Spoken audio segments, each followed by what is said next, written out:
सुप्रभात बच्चों। आज मैं आपको लालची कुंदू यानी कि ग्रेडी कुंदू के बारे में बताऊंगा। तो बच्चों, इनसे मिलिए। ये हैं कुंदू, जो कि एक लालची आदमी है।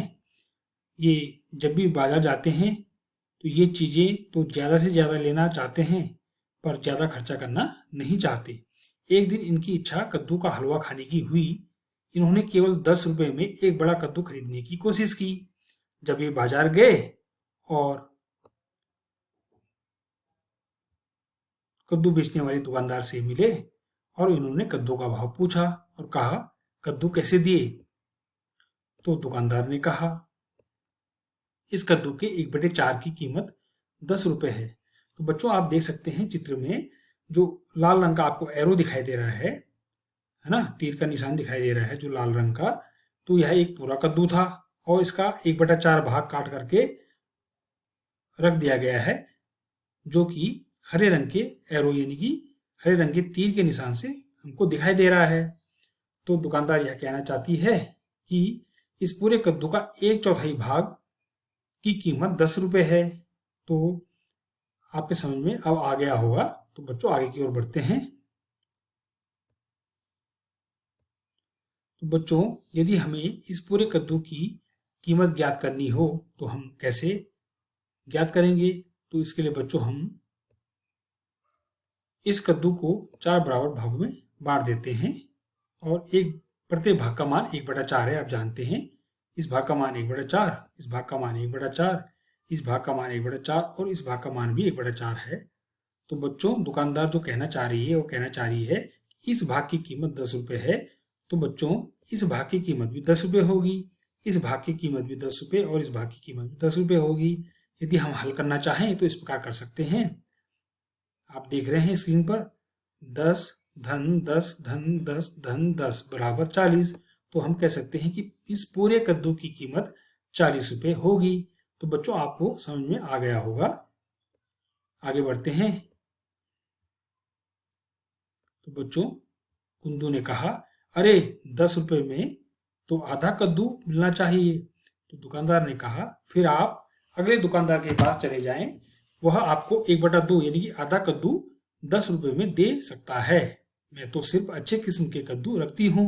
दुकानदार ने ऐसा कहा।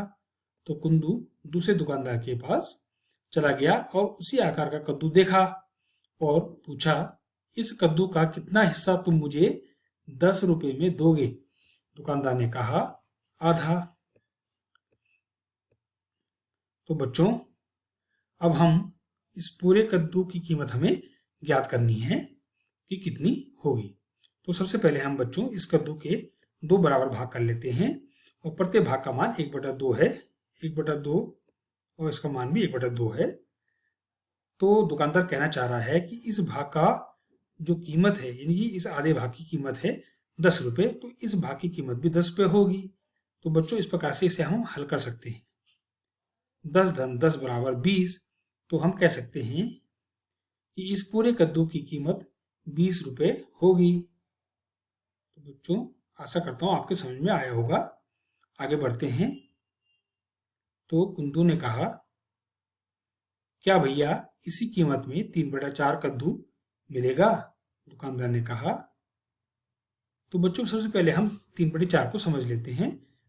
यह पूरा कद्दू है, इसको हम बराबर 4 भागों में बांट देते हैं और प्रत्येक भाग का मान 1/4 है। आप जानते हैं, 1/4, 1/4 और 1/4। यदि हम इन तीनों को जोड़ लेते हैं तो हमको 3/4 प्राप्त होता है, यानी कि 3/4। तो हम कह सकते हैं कि कुंदू को यह भाग, आपको जो 1/4 लिखे हुए 3 भाग दिखाई दे रहे हैं, यह भाग कुंदू को 10 रुपए में चाहिए। तो दुकानदार ने कहा, भागो यहां से, जाओ दूसरी दुकान पर जाओ, वो खराब सब्जियां बेचता है, वह तुम्हें इस आकार का पूरा कद्दू 10 रुपए में दे देगा। तो कुंदू निराश होकर तीसरे दुकानदार के पास चला गया और उसी आकार का कद्दू देखा और दुकानदार से कहा, क्या तुम मुझे यह पूरा कद्दू 10 रुपए में दोगे? दुकानदार ने कहा, तुम क्यों नहीं सामने वाली छत पर चढ़ जाते, वहां से जितना चाहो कद्दू तोड़ लाओ, वो भी बिल्कुल मुफ्त में। यह सुनकर कुंदू बहुत खुश हुआ। वह उस घर की छत पर चढ़ गया और फिर डैश डैश डैश। तो बच्चों, यह कहानी हमको आगे बढ़ानी है, तो इस चित्र को हम देख करके अंदाजा लगा सकते हैं कि कुंदू छत पर चढ़ा होगा और कद्दू तोड़कर जैसे ही वह नीचे की ओर उतर रहा होगा तो धड़ाम से नीचे गिर गया कद्दू के साथ, और कद्दू फूट गया और उसको भी काफी गंभीर चोट आई होगी। तो बच्चों, हम कह सकते हैं कि ना तो कुंदू को कद्दू मिला और ऊपर से चोट अलग लग गई, या फिर हम कह सकते हैं कि कुंदू को लेने के देने पड़ गए। तो बच्चों, इस कहानी से हमें क्या शिक्षा मिलती है? तो हमें इससे यह शिक्षा मिलती है कि हमें कभी भी लालच नहीं करना चाहिए। लालच बुरी बला है। तो आशा करता हूं बच्चों, आज का टॉपिक लालची कुंदू आपको पसंद आया होगा और इससे आप बहुत कुछ सीखे होंगे। Thank you.